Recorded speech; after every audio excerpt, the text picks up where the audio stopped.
bem-vindos. Vamos continuar o nosso trabalho e, como eu vos disse de manhã, o Dr. Juan e eu até agora tivemos um bocadinho a falar-vos a partir do trabalho de lecionação e de investigação na faculdade, mas que nós, enfim, mas que nós habitualmente também partilhamos com o Secretariado Nacional de Educação Cristã e agora vamos falar-vos a partir do Secretariado Nacional da Educação Cristã. Portanto, eu vou-vos começar por vos apresentar os fundamentos do trabalho que está a ser feito em termos da transformação do programa da MRC, em primeiro lugar, atendendo às orientações do Ministério da Educação, ao nível das metas curriculares, mas também em função da reflexão que foi sendo feita e que é uma reflexão que nos ultrapassa muito a nós dois e à equipa de trabalho que já vou apresentar-vos e que é produto, obviamente, muitíssimo do trabalho feito com os alunos na formação, não só em Lisboa, mas também em Braga, os trabalhos de investigação que têm sido feitos, portanto, as dissertações de mestrado e depois toda uma rede de conversas que foram sendo feitas acerca das necessidades dos professores e da identidade da disciplina, etc., e que nos levaram a um conjunto de considerações e uma série de tomada de decisões. O Dr. Juan Ambrósio, na equipa das metas curriculares, portanto, da revisão do programa, na sua versão de 2014, está encarregue do ensino secundário. O Dr. Fernando Moita, que escutareis amanhã, está encarregue do terceiro ciclo, o Dr. Elisa Urbano do segundo ciclo, o Dr. Dimas Pedrinho do primeiro ciclo e eu estou a coordenar a equipa. E, portanto, nessa qualidade, vou-vos fazer a apresentação dos pressupostos. Claro que depois a edição final do programa também já está feito, enfim, ainda será burilada, uma introdução a partir para discutir o ponto de partida que nós tomamos e depois, no final do programa, um conjunto de considerações de natureza pedagógica, muitas das quais eu também vou trazê-las agora aqui e que em conjunto exprimem a nossa visão sobre a disciplina, cuja abordagem teológica e psicológica já foi hoje aqui feita, embora não focalizada, mas como falámos sobre a religiosidade e a pessoa, ou a dimensão do religioso na educação. E, portanto, vamos passar à primeira questão. Bom, como eu também referi há pouco, está no vosso saco azul, este ano é azul, mas não é um saco azul dos outros, o número da nossa revista que contém o documento da Conferência Episcopal sobre aquilo que é para Portugal a disciplina da MRC, na qual estão inscritas um número de finalidades para a disciplina. Além disso, no contexto do Magistério Universal, há dois textos fundamentais, portanto, é um parágrafo do Diretório-Geral da Catequese e um discurso particularmente importante e raro do Papa João Paulo II, porque aconteceu, que é uma coisa que não tem acontecido com muita frequência, um simpósio sobre o ensino religioso na escola, quando estava entre nós o Papa João Paulo II e ao qual vamos ainda muito recorrentemente buscar inspiração, porque aquilo que ele nos diz é muito relevante. Eu recordo que as finalidades da CEP são estas, portanto, apreender a dimensão cultural do fenómeno religioso e do cristianismo, conhecer o conteúdo da mensagem cristã e identificar os valores evangélicos, estabelecer o diálogo entre a cultura e a fé, adquirir uma visão cristã da vida, entender e protagonizar o diálogo ecuménico interreligioso, adquirir um vasto conhecimento sobre Jesus Cristo, a história da Igreja e a doutrina católica, nomeadamente nos campos moral e social, apreender os fundamentos religiosos da moral cristã, conhecer e descobrir o significado do património artístico, religioso e da simbólica cristã, formular uma chave de leitura que clarifica as opções de fé, estruturar as perguntas e encontrar respostas para as dúvidas sobre o sentido da realidade, aprender a posicionar-se pessoalmente frente ao fenómeno religioso e agir com responsabilidade e coerência. O Diretório, no seu ponto 73, dá-nos os padrões daquilo que deve ser um programa para uma disciplina desta natureza. O que confere ao ensino religioso escolar a sua característica peculiar é o facto de ser chamada a penetrar no âmbito da cultura e de se relacionar com os outros saberes, e depois dá-nos umas pistas sobre conteúdos. A apresentação da mensagem cristã incidirá sobre o modo como se concebe a origem do mundo e o sentido da história, o fundamento dos valores éticos, a função da religião na cultura, o destino da pessoa humana, a relação com a natureza. E o Papa João Paulo II, em 1991, diz fazer amadurecer a profunda procura de sentido que os jovens transportam, mostrando como o Evangelho de Cristo oferece uma verdadeira e plena resposta, cuja inexaurível fecundidade se manifesta nos valores de fé e de humanidade expressos pela comunidade crente e radica no tecido histórico e cultural da população da Europa.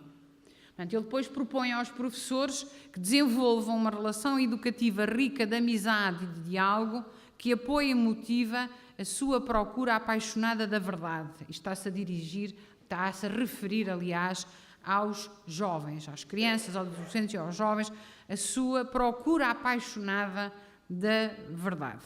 Bom, sendo assim, portanto, estes foram os ingredientes da reflexão que nós utilizamos para estabelecer um padrão de trabalho, porque, de qualquer maneira, reparem, existe um programa, portanto, de 2007, a partir do qual é necessário testar um conjunto de metas. E nós começamos por analisar as finalidades, portanto, uma vez que são as orientações que estão em vigor para a disciplina, e além disso não tivemos nenhuma dificuldade em fazer aquelas finalidades nossas.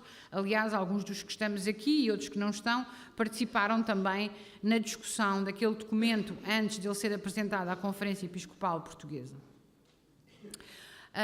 E aquilo que de facto nós encontramos, já vos vou mostrar as metas, é que de facto nas finalidades verificamos que havia algumas delas mais adaptáveis a todas as idades, portanto a descoberta dos valores evangélicos obviamente pode começar no primeiro ano do primeiro ciclo e nunca estará concluída no 12º ano e de alguma forma isso depois cabe muito também à perícia do programa e à habilidade, sabeis, é tanto científica como artística do professor, de introduzir essa experiência na vida, à medida da vida de uma criança de 6 anos ou de um adolescente de 18.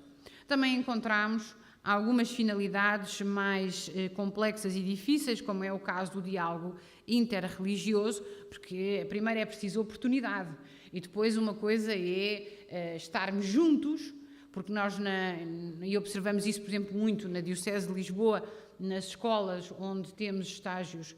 Há uma escola que tem sido local de estágio para nós, que tem 27 nacionalidades, mas não tem meia dúzia de experiências religiosas, não é?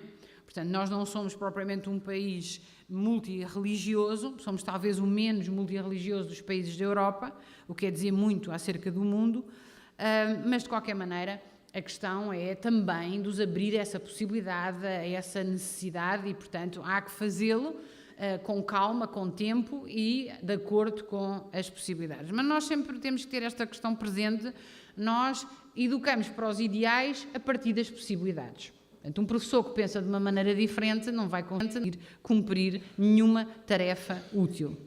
E de qualquer forma que nós achamos que o conjunto das finalidades era muito equilibrado, se justificava, agiam bem entre si no contexto da formação da pessoa. Portanto, não foi, a partir das finalidades, foi uma experiência muito realizadora e não propriamente traumática. Não sei se conseguem ver bem, porque aqui necessariamente as letras estão pequeninas, portanto, mas já sabeis que alguns dos documentos já estão disponíveis no site EduCris, portanto que nós temos as metas organizadas em 3 domínios, portanto nós seguimos a gramática proposta pelo Ministério da Educação, enfim, com umas certas nuances, como imaginarão que isto não é português nem matemática. Religião e experiência religiosa, cultura cristã e visão cristã da vida, ética e moral. E, portanto, estas são as metas: compreender o que são o fenómeno religioso e a experiência religiosa, construir uma chave de leitura religiosa da pessoa, da vida e da história, identificar o núcleo central das várias tradições religiosas, promover o diálogo interreligioso como suporte para a construção da paz e a colaboração entre os povos, identificar o núcleo central do cristianismo e do catolicismo, conhecer a mensagem e a cultura bíblicas, identificar os valores evangélicos, articular uma perspectiva sobre as principais propostas doutrinais da Igreja Católica, conhecer o percurso da Igreja no tempo e o seu contributo para a construção da sociedade, descobrir a simbólica cristã, reconhecer exemplos relevantes do património artístico criados com um fundamento religioso, estabelecer um diálogo entre a cultura e a fé, reconhecer a proposta do agir ético cristão em situações vitais do cotidiano, promover o bem comum e o cuidado do outro, amadurecer a sua responsabilidade perante a pessoa, a comunidade e o mundo, identificar o fundamento religioso da moral cristã, reconhecer, à luz da mensagem cristã, a dignidade da pessoa humana. E, portanto, foi a partir deste menu que nós fomos fazendo o trabalho de reconstrução do programa. Nós, contrariamente a outras disciplinas, tivemos aqui um problema técnico complicado, que certamente os professores se deram conta dele, é que a gramática que o programa tinha de articulação total em torno das competências, ao serem retiradas as competências, como indicou o Ministério da Educação, nós ficámos sem objetivos programáticos, ficámos apenas com listas de conteúdos. E, portanto, há aqui, evidentemente, que nós aproveitámos a reflexão feita, ou pelo menos as orientações dadas pelo Ministério da Educação, mas nós também temos uma reflexão feita sobre a questão das competências. E sabemos que, enfim, uma pedagogia por competências tem muitos graus de utilidade diferentes. Eu posso partilhar convosco, como sendo eu psicóloga de formação, e falávamos sempre das capacidades. Eu gosto do termo inglês dos skills, porque não tem esta conotação europeia, política, mas que no fundo podemos traduzir por competências, por capacidades, mas os skills, e depois também todo o trabalho que é feito com os conteúdos. E, portanto, na perspectiva de um psicólogo, educa-se para um diálogo entre os conteúdos e as competências. Portanto, há conteúdos que podem não desenvolver competências, por exemplo, a aquisição de informação ou a construção de uma visão histórica das realidades não necessariamente pode conduzir ao desenvolvimento de competências mais ou menos específicas e, às vezes, uma vez por outra, podemos utilizar alguns conteúdos apenas para desenvolver competências. E quando eu comecei a trabalhar, fiquei muito, que já foi nos idos de 1988, fiquei muito surpresa. E, aliás, isso foi também um dos temas da minha dissertação de licenciatura, que foi sobre o ensino da história, porque eu perguntava aos professores quais eram as competências que eles desenvolviam a partir dos conteúdos da história, à espera que eles me falassem do raciocínio e que me falassem dos valores morais, etc. E houve uma vez uma das professoras com quem eu trabalhei que me respondeu assim: os psicólogos fazem umas perguntas muito engraçadas. Depois, quando eu fui diretora de turma, que aconteceu muito pouco tempo depois, punha-se-me a mesma questão, não é? Portanto, eu estava nas reuniões de notas e perguntava às pessoas, aos professores, não é? Portanto, eu tinha que dizer aos pais, teve um 8. Se teve um 8, porquê? E as pessoas iam à caderneta e diziam-me assim, porque teve 7,25 num teste e 8 não sei quantos no outro. E então a média é 8, tem 8. E eu depois dizia assim, agora diga-me lá uma coisa, como é que eu vou explicar aos pais o que é que nós podemos fazer para ela deixar de ter o 8? Estávamos no domínio das competências, quer dizer, o que é que falta àquele aluno que não conseguiu adquirir os conteúdos, que são as tais competências que ele pode ter ou não ter. Portanto, esta questão tem sido complexa aqui nestes últimos 30 anos da nossa vida de sistema educativo, mas também é importante que nós tenhamos em consideração que as pessoas mais ou menos sérias, estou a falar de autores que não são portugueses, mais ou menos sérias, que... é para ninguém, enfim, bom, adiante. Não é ninguém, estou mais na onda dos francófonos. que é uma malta gira, cheia de charme e que às vezes atira assim para as realidades políticas umas ideias, os políticos não sabem bem o que é que andam a fazer, agarram naquilo e depois acontecem coisas desagradáveis e desanimadoras. Pronto, reparem, há bocadinho o Dr. Juan falava no empalavramento, por exemplo, que acontece hoje muito na nossa sociedade, da financeirização da sociedade. Portanto, que tudo é decidido, pensado e lido à luz das necessidades económicas, e não tenhamos ilusões que é assim que acontece. Isto já vem de um bocadinho mais atrás. O liberalismo, este liberalismo não começou ontem, nem na semana passada. E que, portanto, nós aqui em Portugal enganámos-nos e aceitámos uma leitura da realidade escolar a partir do modelo de competências, que é um modelo funcionalista liberal. E aceitámos aquilo com imensa alegria. Há uma questão que a mim sempre me interrogou bastante. Reparem que eu acabei de vos dizer que as competências são importantes. No sentido em que, do modo geral, essas linhas ideológicas não têm a nossa concepção de pessoa, nem a nossa concepção de sociedade, nem a nossa concepção de educação.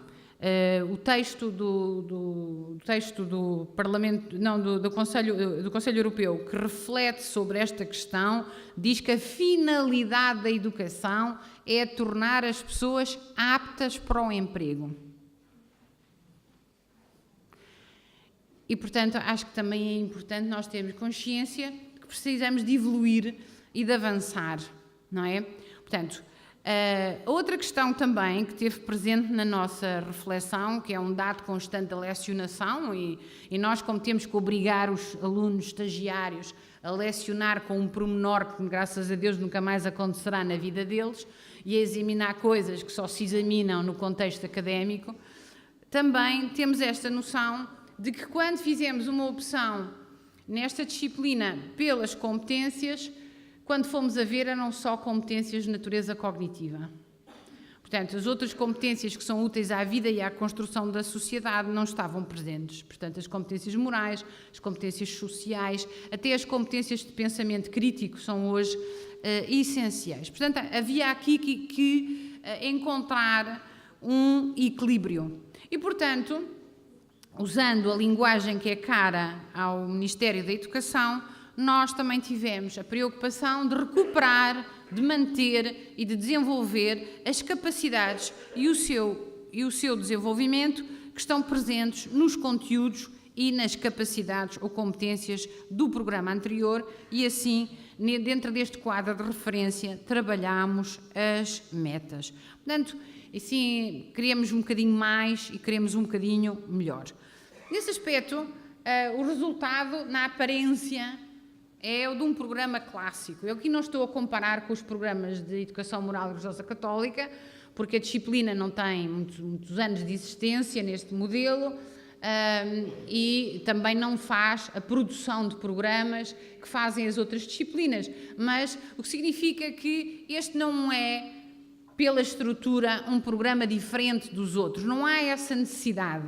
Os programas têm que ser tecnicamente corretos. Lembrem-se que aquilo que eu vos falava hoje de manhã é fundamental que nós sejamos capazes de transmitir ao professor, com acuidade, consistência e clareza, aquilo que ele há de pretender do seu aluno. Porque nós precisamos, de facto, fornecer, em termos gerais, como sociedade e como educadores, objetivos claros às pessoas. Pois se as pessoas gostam dos nossos objetivos é uma questão completamente diferente. Mas do ponto de vista ético e do ponto de vista técnico, é-nos devida esta clareza. E, portanto, não foi por aí que nós inovamos. Portanto, é um programa clássico que tem metas, as metas jogam-se em objetivos. Portanto, como nós não temos uma lecionação muito extensa no tempo, temos apenas objetivos, portanto, optámos por não ter objetivos gerais e específicos. No fundo, como é óbvio, as metas são objetivos muito gerais. Também não nos foi fácil colaborar com o Ministério nesta coisa de entender o que eram metas, porque, reparem, é muito engraçado quando a gente tem um discurso político, até nós, penso que o Dr. Juan e eu temos a preocupação nas aulas de não especular. Ou quando especulamos dizemos, atenção, momento da especulação. Porque às vezes propomos ideias e interpretações sobre os factos e as coisas, ou antecipações das realidades, que na hora de passarem à prática são impraticáveis. E, portanto, a ideia de metas é assim vaga e a própria literatura não ama, a literatura científica não ama o termo metas. Portanto, normalmente fala-se de finalidades, de objetivos gerais e objetivos específicos. Portanto, mas nós adotámos a nomenclatura das metas, os objetivos e os seus conteúdos. E, portanto, pensamos que é importante também fornecer ao professor material que o ajude, que o colabore convosco. Reparem, nós não há um único dia de trabalho que nós não tenhamos presentes, que muitos de vós dão 10 ou 12 ou 11 ou 12 níveis por semana. Quer dizer, que isto não é assim uma coisa que a gente... Não, a gente tem que pensar nas realidades. Há uma dimensão, a educação tem que ser também eficaz, quer dizer, tem que cumprir as finalidades para as quais está determinada. E, portanto, esta preocupação de ajudar e colaborar com os professores na sua lecionação foi muito importante para nós. Portanto, simplicidade, flexibilidade, adaptação às realidades. E, nesse aspecto, estamos muito agradecidos todos, e o Juan e eu e os colegas que estão a trabalhar connosco, por todos os colegas que nós visitamos habitualmente nas escolas e que nos ensinam como é que isto é no dia a dia. Do ponto de vista do quadro pedagógico, ele também é limpo, não é? Less is more. Portanto, vamos também estabelecer clareza e garantir que é possível fazer-se aquilo que se pretende fazer.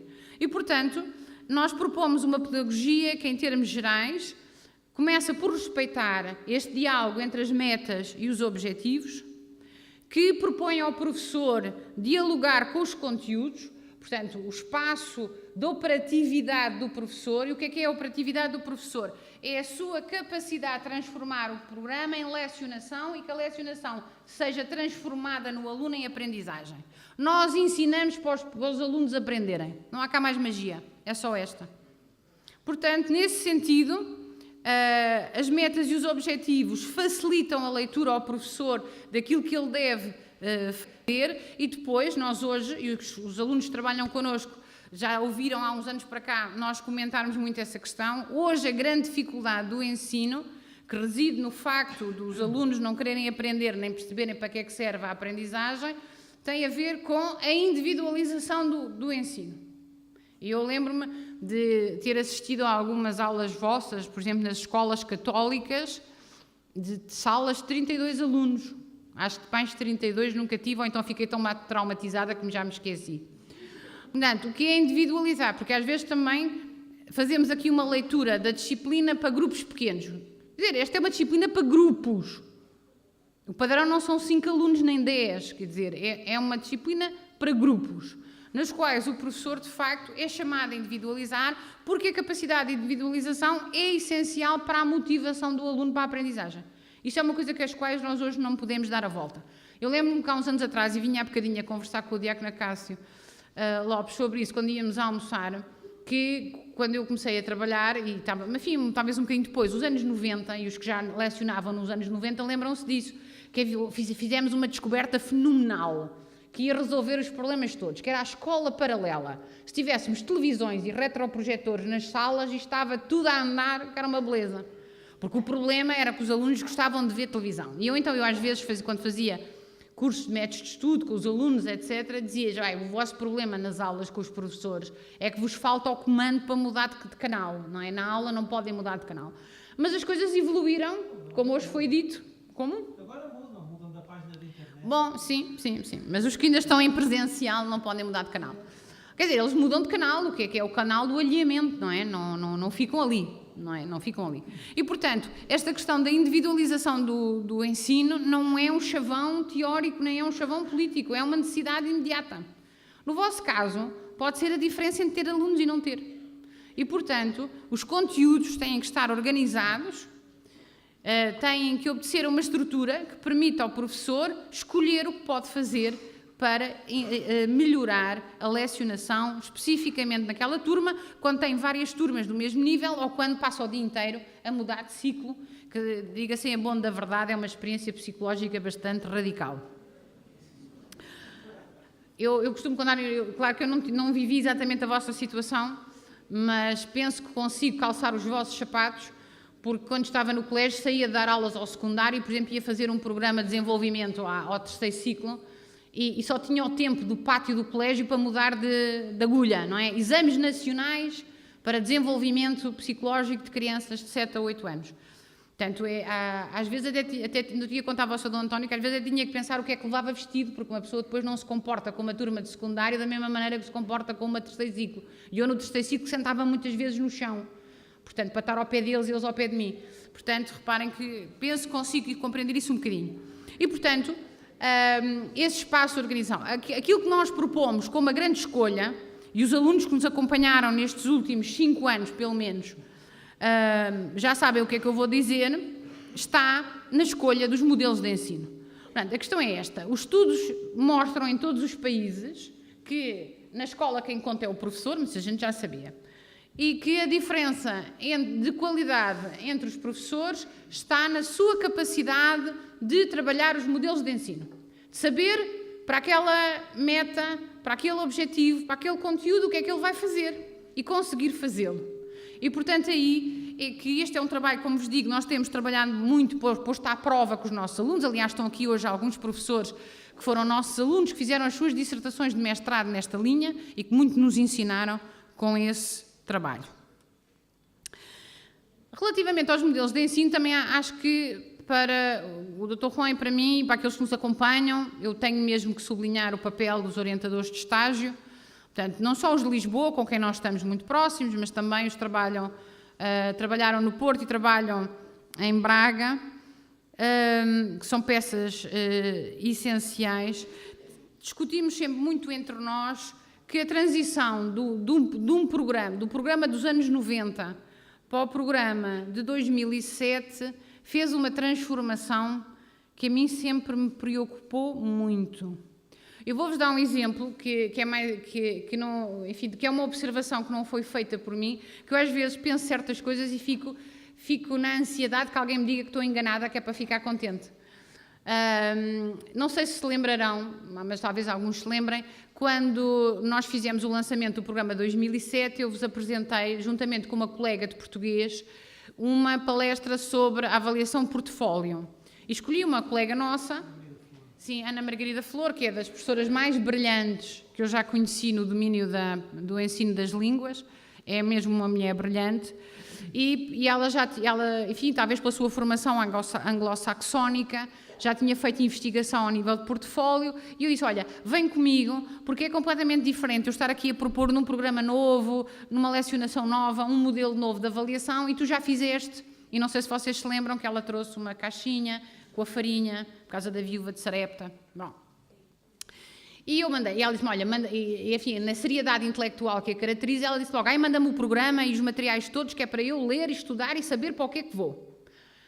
E eu assim fiz. E quando ela chegou aqui a Fátima, ela veio com alguma antecedência, queria ver o espaço e tal, e diz-me assim, sabes, fiquei com tanta pena. Eu sei, tu porquê? Porque agora vocês têm uma disciplina que é igual às outras.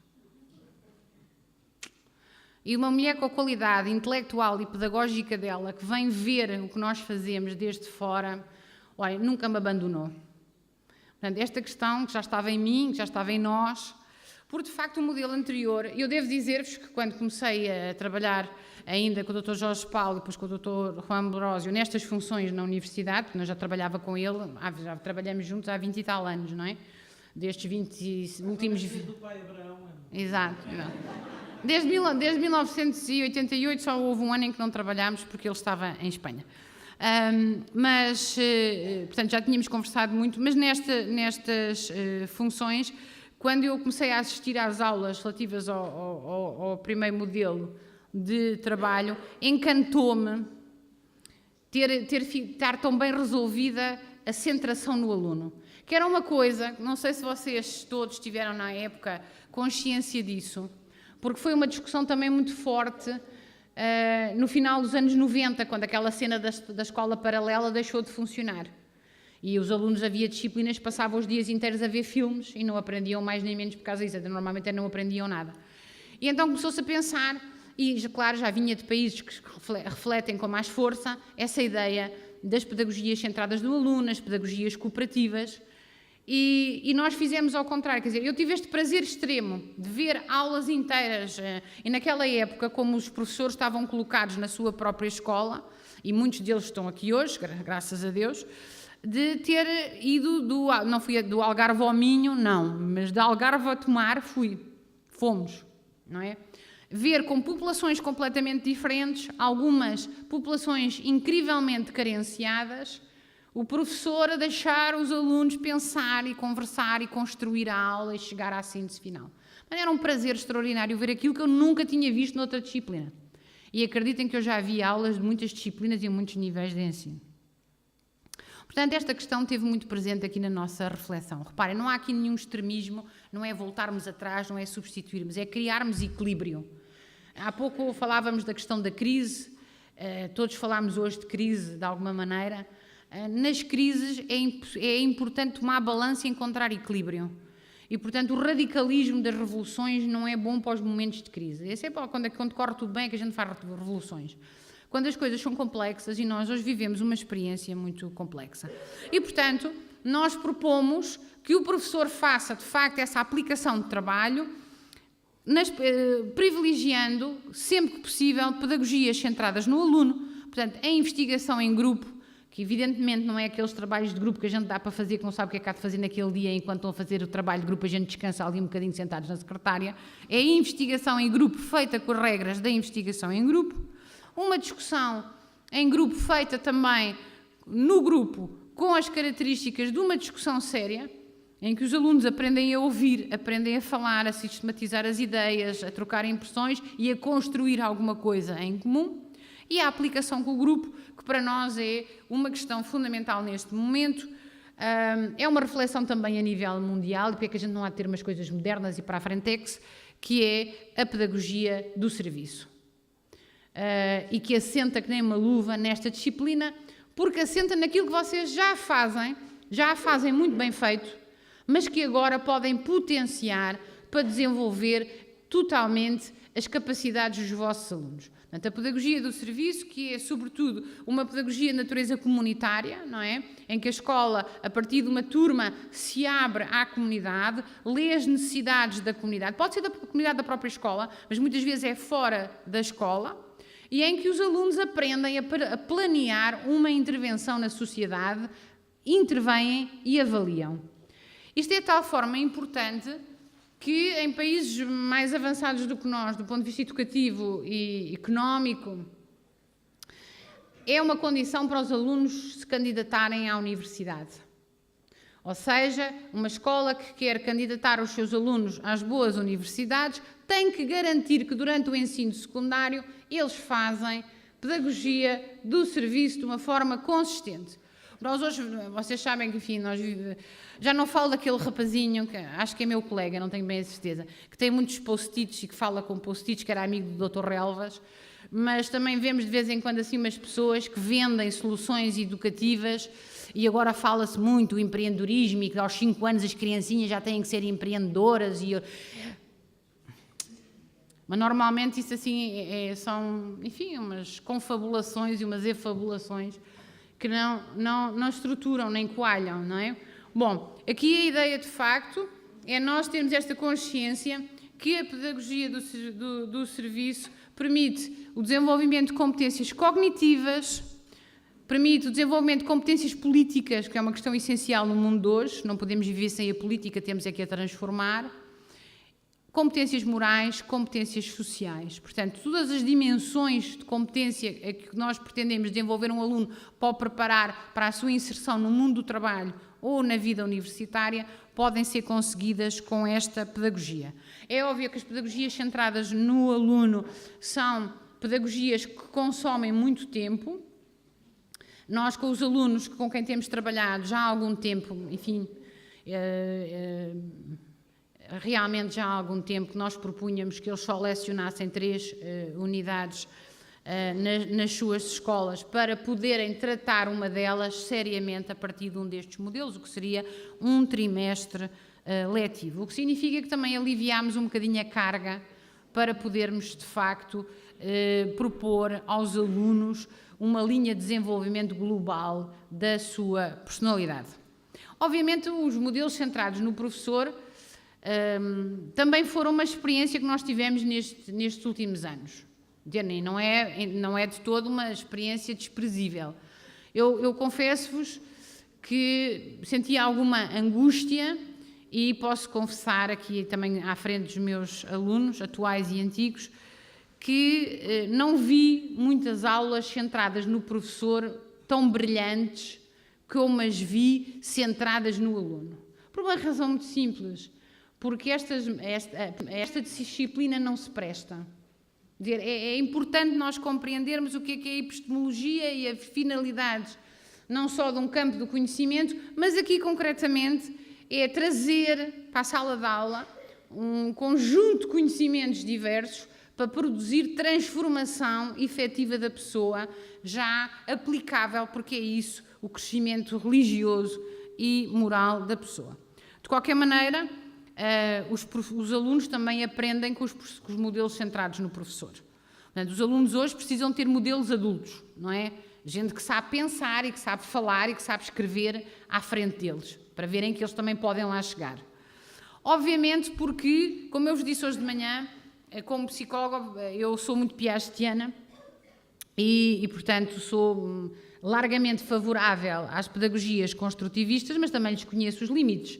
E, portanto, há experiências que não se podem construir, que uma criança não pode construir. E, portanto, uma parte importante também da narrativa, que tivemos hoje a falar, do empalavramento, da construção do futuro e do fazer memória, é conhecer a herança, não é? E receber dela a sabedoria que ela nos deixa depois de tudo o que era inútil e estúpido ter ficado pelo caminho. E porque as pessoas também precisam descobrir uma tradição. Todos os professores educam moralmente os seus alunos. Aquela ideia também que é só o professor de educação moral que educa a moral dos alunos também é uma ideia muito limitada e falaciosa. Todos, pela maneira como nós estamos na sala, como nos vestimos, chegamos a horas, saímos a horas, como se corrigimos os testes dentro de um determinado prazo, tudo isso. Isto faz-me lembrar que agora estou atrasada com os últimos exames. Tudo isso fala da maneira como o professor se veste, por exemplo, aos alunos em termos de modelo adulto e daquilo que é certo e é errado.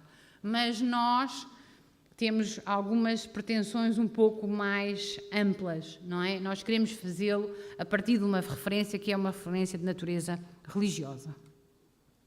Ora bem, a partir destas considerações, portanto, tendo estas peças em cima do tabuleiro do xadrez, começámos a operar as transformações do programa e que o Ministério gratamente nos facultou. Bom, há algumas alterações estruturais, talvez das quais a mais importante, porque é muito significativa sob vários pontos de vista, mas eu vou poupar-vos estes pontos de vista, aliás, porque os sabeis estão bem ou melhor do que eu. Não há metas nem objetivos para a palavra, nem mesmo na unidade 4 do 4º ano que é dedicada à Bíblia. A palavra está lá sempre que faz falta. A palavra está lá para iluminar, a palavra está lá para sintetizar, está lá para provocar e até às vezes está lá para convocar. Portanto, sempre que é necessário em todas as unidades letivas. Uma outra alteração estrutural muito relevante, e aqui vou-vos fazer uma inconfidência, mas eu pedi licença ao nosso bispo para inconfidenciar de vez em quando, e que é o seguinte: claro, como todos vós sabeis, porque os secretariados necessariamente vão acompanhando o que nós estamos a fazer no Secretariado Nacional, que é assim que deve ser, e conversam com os seus professores. Portanto, há um ano para cá, mais ou menos, as pessoas sabiam, portanto, os professores sabiam, e mais algumas pessoas, além dos professores, sabiam que nós estávamos neste processo. E isso permitiu a que algumas pessoas se sentissem motivadas para dar a sua opinião e para fazer a sua leitura. Portanto, nós já tínhamos esta ideia e ela depois também foi muito reforçada por várias propostas e comentários que nós recebemos acerca do programa, no sentido de se reforçar a dimensão do magistério. Portanto, a fé cristã é uma fé em igreja, portanto, E, portanto, conhecer o património cultural, vamos pôr assim para simplificar, dessa Igreja é essencial. A Igreja também contribuiu para a construção da sociedade, a educação, a reflexão sobre a realidade, o conhecimento. É importante que os nossos alunos saibam que aquilo que é hoje os sistemas de ensino por todo o mundo foram idealizados, sonhados, postos em prática no seio da Igreja Católica. Portanto, como é? Os espaços, os tempos, a organização, foi tudo idealizado a partir da Igreja Católica. E às vezes também é interessante que eles, por exemplo, compreendam quantos cientistas brilhantes e prémios Nobel foram sacerdotes, foram leigos católicos comprometidos, etc. Portanto, que não há aqui... Porque, assim, os miúdos hoje vivem na cultura da simplificação, não é? Do light, do descafeinado, que lhes propõe aqueles soundbites da publicidade e que fala sobre o cristianismo, como dizia o seu patriarca, a partir do Papa Francisco, de uma forma que não é nada cristã, para começar porque é mentira, ou é distorcida. E, portanto, nós também queremos que eles compreendam, com consistência, qual é o espaço do cristianismo, o que é que ele fez na sociedade e a influência que esteve absolutamente determinante, isto é para eu ser simpática com as outras influências, absolutamente determinante na construção do que é o pensamento ocidental e nomeadamente da Europa. É evidente que propomos-lhes sobretudo uma viagem a partir do século XX e do século XXI, em que a Igreja publicou textos extraordinários, alguns de um vanguardismo político, intelectual e cultural absoluto. Então, lembro-me quando falamos do trabalho introduzir umas leituras da Populorum Progressium, que iniciou no mundo europeu o movimento sindicalista e que a defesa dos direitos dos trabalhadores não começaram nos partidos comunistas necessariamente, não é? A gente sabe que não começaram, mas as pessoas pensam que sim. Mas a partir da Igreja Católica e da necessidade de defender a dignidade do trabalhador e do proteger da exploração do capitalismo selvagem. Isto é apenas um exemplo. Portanto, há um texto ou outro que é do final do século XIX e depois há muitas propostas de encíclicas, decretos conciliares, exortações e discursos. Também os papas mais recentes têm uma produção absolutamente fantástica e mesmo do Papa Francisco já está muito presente neste programa. Bom, do ponto de vista da estrutura em termos gerais, há algumas ideias que vos deixo, não são assim particularmente relevantes, mas é importante que tenham a noção. Só foi possível, pelo menos até agora, nós estamos a fazer um esforço, trabalhar da maneira que nós queríamos que fossem trabalhadas todas as metas no ensino secundário. Portanto, há metas que são complexas. Reparem que nós partimos das finalidades e aceitámos-las com o desafio que elas comportam e porque as finalidades foram pensadas para 12 anos de escolaridade. Portanto, é uma responsabilidade grande, também é um tempo grande. Um garoto, eu lembro-me sobretudo do Sr. Dom José, que na altura também nos auxiliou nesta reflexão, dizia sempre, têm que pensar o que é que sabe, o que é que aprendeu, quem é um miúdo que esteve 12 anos connosco. Relativamente ao ensino secundário, talvez seja o ciclo que nós transformamos mais. Pronto, eu vou dizer-vos com simplicidade, porque este é no adiantado da hora, não vou estar aqui com panos quentes. Nós tentámos que fosse um ensino secundário ao nível do ensino secundário. Portanto, o que significou para mim particularmente e para o Dr. Juan Ambrósio, ler os programas de secundário, ler uns livros de secundário, e nós lecionámos secundário durante muitos anos, e graças a Deus também temos trabalhado com muitos de vocês que são professores de secundário à maneira, não é? À maneira de um professor de secundário. O secundário tem uma exigência na forma como se estrutura o conhecimento e se trabalha com os alunos. E, portanto, reparem, mesmo que nós não estivéssemos preocupados, que estamos claramente, com a dignidade da disciplina e a sua finalidade última, nós também temos que olhar para as outras disciplinas e ver como elas trabalham o religioso. Não é? Trabalham-no muitas vezes contra aquilo que nós achamos desejável, mas fazem-no lindamente. E, portanto, nós achamos que tinha que se trabalhar aqui com força. Não foi logo a primeira ideia, porque, reparem, no ensino secundário, ao contrário dos outros anos, não é possível reescrever manuais escolares. Portanto, quando se começa a mexer, tem que se começar do zero, tem que se fazer do princípio. E nós nem sempre, ao princípio, não estávamos muito para aí virados, porque é uma tarefa muito hercúlea, não é? Muito trabalhoso e muito complexo. Acho que, enfim, eu costumo dizer muitas vezes que Nosso Senhor dá-nos aquilo que faz falta e a nós deu-nos uma ideia importante. E, portanto, uma das grandes introduções estruturais que nós fizemos no ensino secundário foi fazer aquilo que deve ser feito em qualquer disciplina. Eu, como vos digo, vocês penso que a maioria sabe, eu ensinei muitos anos de psicologia ao ensino secundário, preparei muitas turmas para exame nacional e os programas de ensino secundário eram redigidos por professores universitários. E aquilo que nós fizemos aqui foi fazer um trabalho de diálogo com especialistas na universidade. E quando foi preciso chamar os filósofos, também chamámos. Quer dizer, não é? Há temas que exigem uma abordagem que a teologia não é suficiente.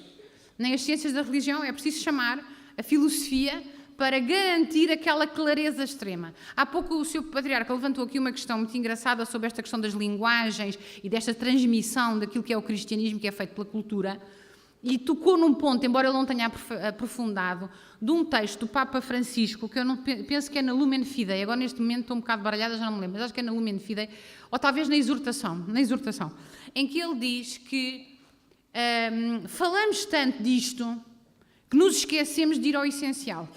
E a verdade sobre o cristianismo, como sobre outra coisa qualquer, está no essencial. É quando a gente já desbravou tudo e chegou à estrutura. E, portanto, foi isso que nós também procurámos fazer para o ensino secundário. De qualquer maneira, também não esquecemos que o ensino secundário hoje deve realmente ser visto como claramente integrado para nós nestes 12 anos e que temos que fazer um esforço de os levar até ao ensino secundário. Apesar das dificuldades materiais, temos que os levar. E, portanto, uma das propostas que nós fazemos é o seguinte: nós vamos manter as unidades numeradas, mas os fascículos por separado dos temas, e o professor pode organizar, mas nós pensámos numa pequena estrutura. Fazemos uma proposta de estrutura. Se o professor depois acha que é melhor de outra maneira, pois muito bem. Mas tivemos que estabelecer um gradiente nas unidades. Não podem todas ter a mesma dificuldade.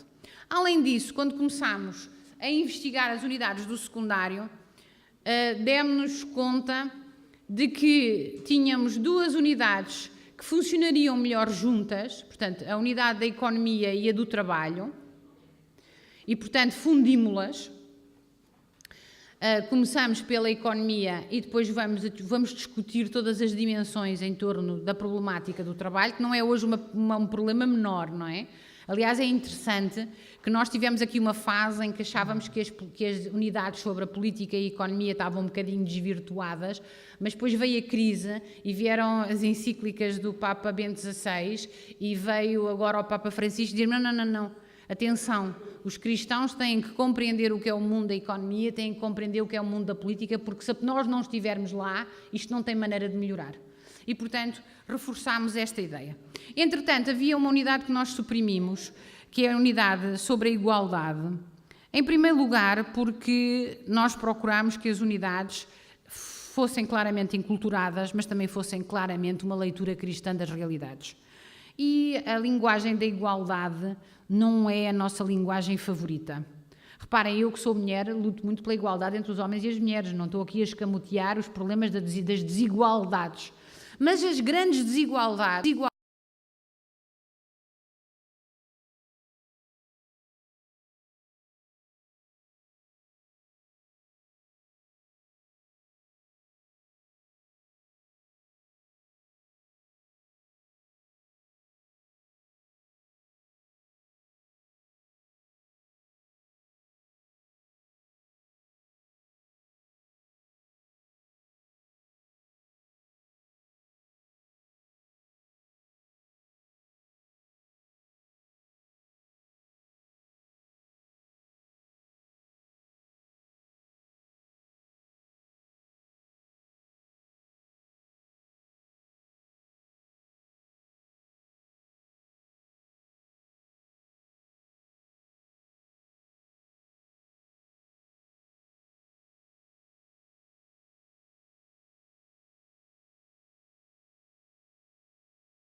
dada por um mecanismo biológico. Portanto, obviamente também têm que se abster do ponto de vista biológico, senão ficavam exauridos, não é? Portanto, verificar que a sexualidade humana é uma motivação combinada mista, portanto, a complexidade do comportamento sexual, da problemática da sublimação do impulso sexual, a sexualidade humana entre o instinto e a cultura, a problemática da liberdade na vivência da sexualidade, o domínio sobre o impulso sexual, a castidade, a questão essencial da maturidade e da responsabilidade perante o ato sexual. Portanto, a integração da sexualidade num projeto vital. Quarto objetivo, analisar porque é que a cultura permite a separação, prazer, amor e procriação na sexualidade. A possibilidade de separação do prazer, do amor e da finalidade procriativa. É preciso que nós saibamos conversar com eles sobre aquilo que está a dar na cultura e ajudá-los a criar um ponto de vista crítico sobre o contributo da cultura.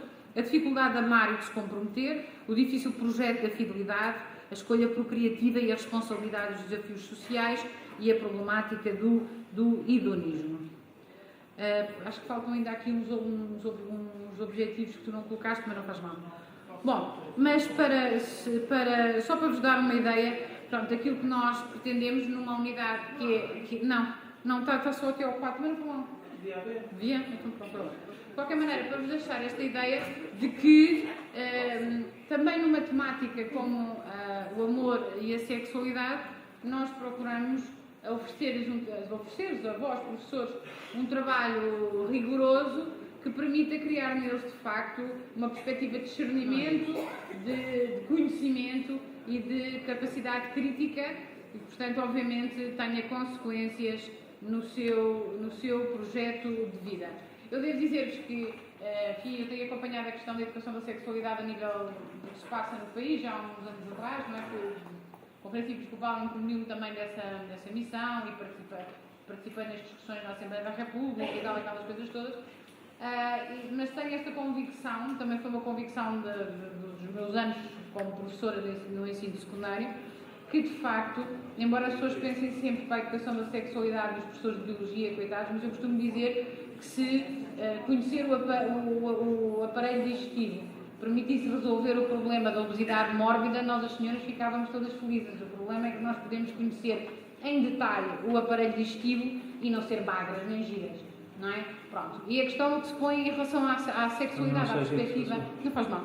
Em relação à perspectiva higienista da sexualidade, eu tenho aqui o programa que posso-vos ler, e que de facto a educação da sexualidade é sobretudo uma educação moral e que a formação que os professores de moral têm, aquilo que vocês estudaram e a forma como o fizeram, vos habilita melhor do que aos outros professores para cumprir esta missão, e alguém tem que a cumprir com seriedade, com rigor, e também diga-se, é bom da verdade, que ouvindo os vossos alunos, é convosco que eles gostam de conversar.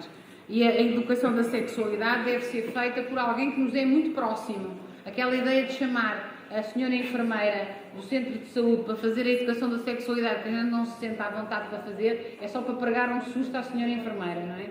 Porque eu já tenho ouvido histórias dos alunos perfeitamente delirantes, dos comentários e das perguntas que os miúdos fazem, que os fazem a vocês, e que uma pessoa que não está no ambiente da escola não proporciona. Há aquela questão e tal, que eles ficam mais envergonhados do anonimato da relação de uma pessoa. Isso é tudo uma falácia. Não tem interesse pedagógico nenhum. Depois, o objetivo 5 é reconhecer que há formas de perceber a sexualidade que atentam contra a dignidade da pessoa humana.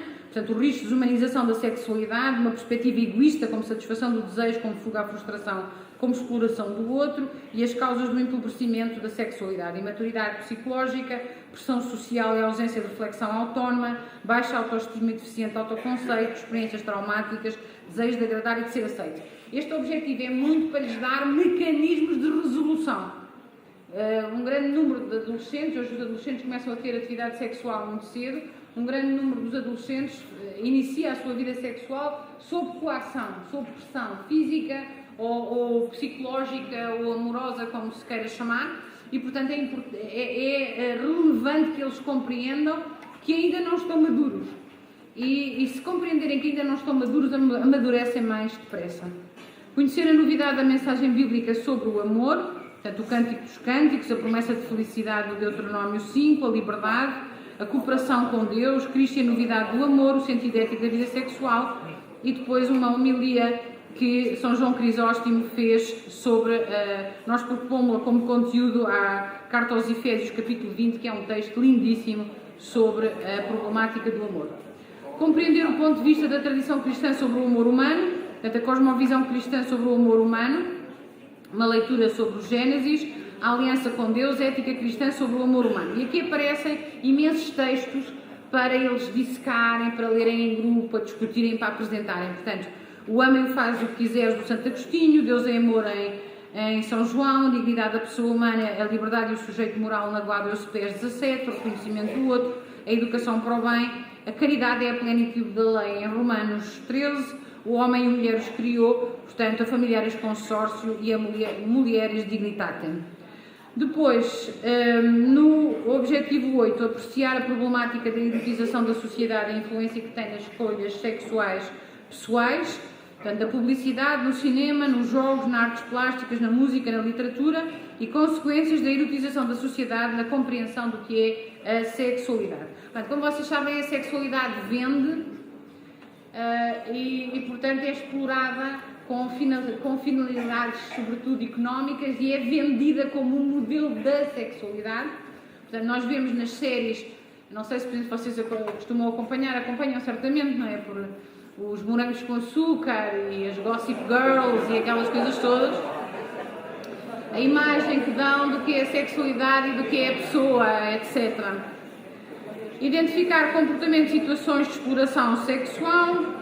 E o 10º objetivo, reavaliar as condições necessárias para as escolhas sexuais individuais, que é uma discussão em torno da liberdade sexual, a questão ética dos limites da ação humana e uma perspectiva da dignificação da pessoa humana. E, finalmente, refletir sobre as condições e as características do amor fecundo. Portanto, o ser humano é um ser relacional, criado para o amor, o enamoramento, o namoro, o casamento, a importância da família para a pessoa e a sociedade, o celibato, para eles não terem aquela ideia que os celibatários desligam a sexualidade, e para uma ética da vida, a paternidade e a maternidade responsáveis, o uso de contraceptivos e a recusa do aborto. Onde algumas destas temáticas também já foram trabalhadas durante o 3º ciclo, e aquilo que nós aqui propomos é que eles possam fazer um avanço, um aprofundamento e uma sistematização de acordo com a etapa da vida em que eles já estão.